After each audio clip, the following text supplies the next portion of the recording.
Okay, so without exaggeration, this is about the 15th attempt I've made at making this video. If there were something someone in our church could do for me, it'd be fantastic if somebody who owns a farm with some wooded area where I could get away to make videos and do some private devotion and study. I would love to hear from you if you have something like that. My house is very small and I've got several adults living there. Today, my oldest son is moving out for the second time. Yay. He's moving to North Carolina. I'm a little bit sad about that, but very proud of the work he's going to be doing. But it means there's a lot of noise happening in my house. I could not film a video there or much else today. And I tried to walk around in the park, but it's beautiful outside, and there are bunches and bunches of people bicycling and walking with dogs and kids, and so that didn't work. I'm actually sitting in the woods, but someone saw me sitting in the woods and started yelling, "Hi," and a bunch of other stuff. And so this is 15th take of this video. What I want to talk to you about is the vision team, our church's vision team. And you might be thinking, do we have a vision team? Well, we don't yet. But I'm going to ask, when the laity committee meets in March, I'm going to ask them to select and commission a vision team. And here's why. When I started working for our church about a year ago, we had about 342 people. But since then, we have grown a lot. We have taken in new members almost every week. Our membership is over 400, and the actual size of our community of faith is over 500. So we are growing. We're a dynamic, growing church. Someone from the Global Methodist Church asked me to describe our church.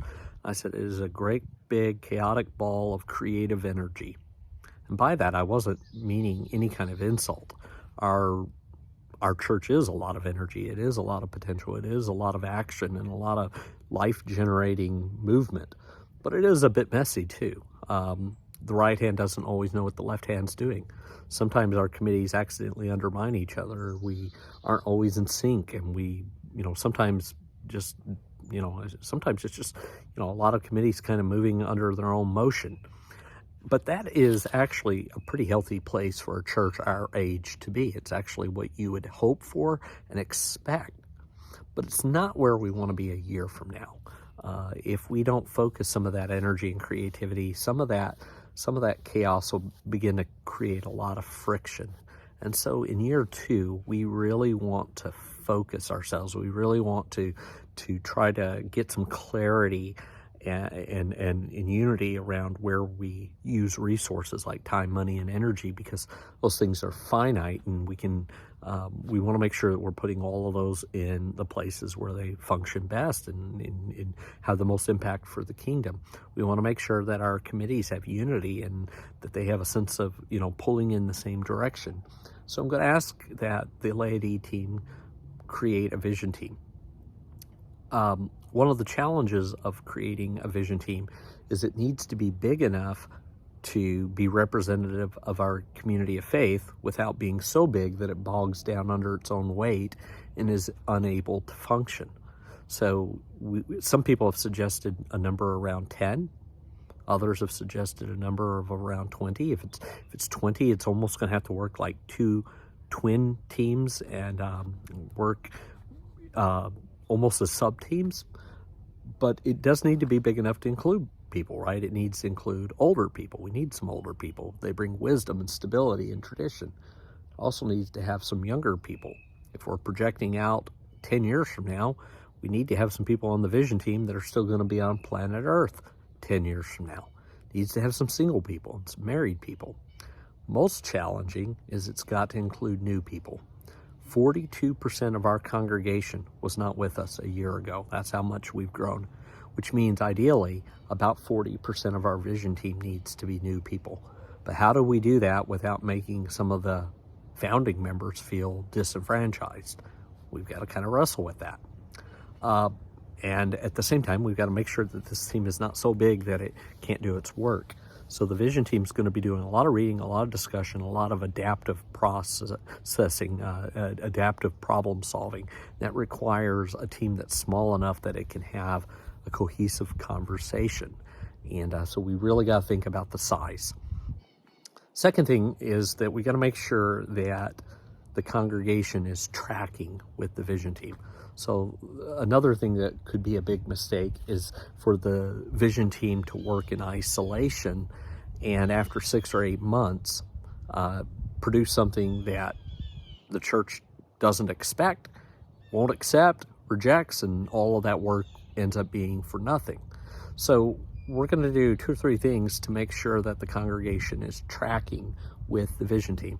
First of all, we're going to provide everybody that wants it with the outline so that they can see exactly what the vision team's trying to do.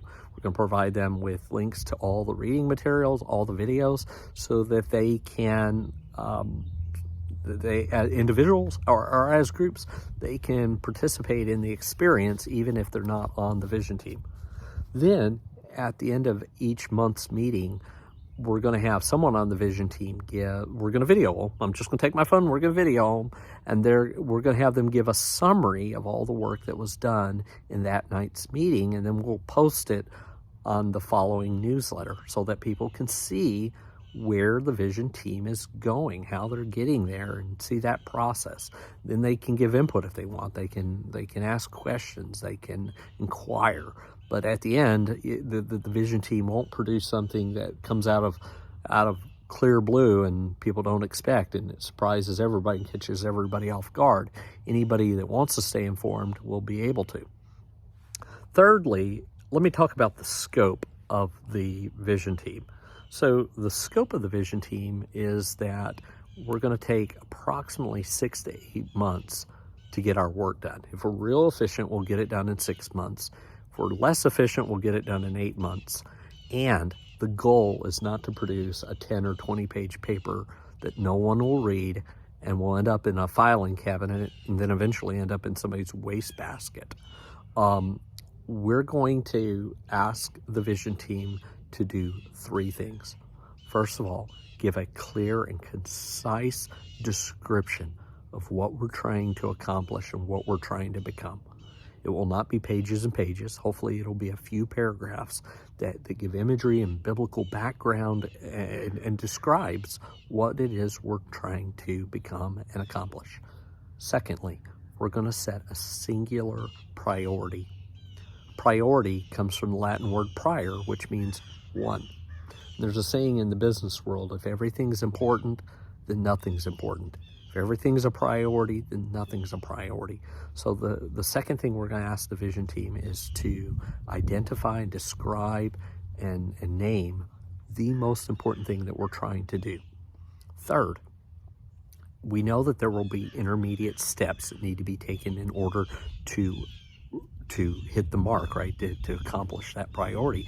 And so we're going to ask them to outline no more than 5 intermediate steps that will act as our strategy for accomplishing that priority. Then finally, let me just talk about scope in a different way. We're going to be setting a 7-year vision. Let me tell you why we're going to be setting a 7-year vision. Our finance team and our site committee have informed us that it will take about 5 years to secure property, design, and build a building. So that's 5 of 7 years. I know from prior experience with churches that when a church moves into a new building, it takes about 2 years to acclimate itself to its new setting. And it's not even unusual in the first year in a new building to actually have some decline just because of pure exhaustion and just maybe a little bit of uncertainty that comes with being in a new space. So in the scope of about 7 years, we should be in a new building and we should be pretty well acclimated to that building. So that's 7 years. At that point, it will then be necessary and appropriate for the church to establish a new vision team, to set a 5 or 10-year goal.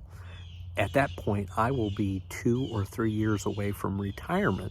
So a part of that visioning process will be thinking about how to do a leadership transition with our congregation. And I will hopefully be in good enough health and good enough energy to help the church anticipate and walk through that process. And so I will be a part of the visioning process for that next vision team, but it'll also include a transition away from my leadership to whomever is next. Well, again, I hope that lots of people in our church watch this video, but I especially hope that any of you that are on the laity committee will take time to watch this before our March meeting. Thank you.